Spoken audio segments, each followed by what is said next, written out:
Let me take you back to the late 1980s. The world looked pretty different then, and the Soviet Union, this gigantic superpower, seemed unbreakable.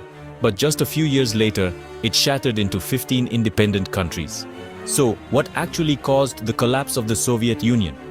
First, imagine trying to keep control over a landmass that stretches across 11 time zones. That's what the Soviet leadership was managing. By the 1980s, the system was creaking under its own weight.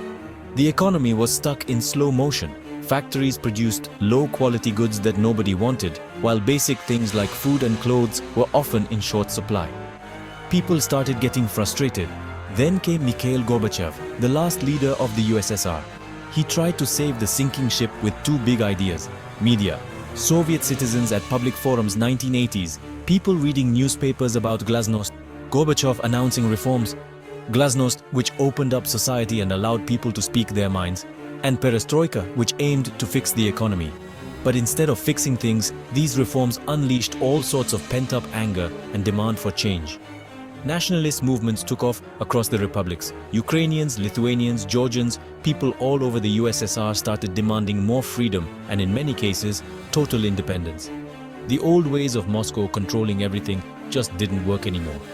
Political chaos followed. In 1991, hardliners in the government tried and failed to seize control in a coup. That backfired, making Gorbachev even weaker and giving the independence movements more momentum. By December that year, Russia, Ukraine, and Belarus, the three biggest republics, decided to break away. They signed a document that officially ended the Soviet Union. Within days, the whole thing was gone. So, why did the Soviet Union break up? It wasn't just one thing.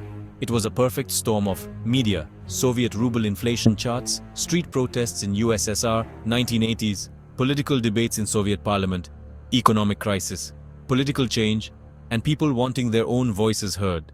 The world map changed forever, and the aftershocks are still being felt today.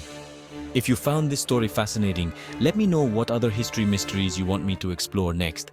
Thanks for listening.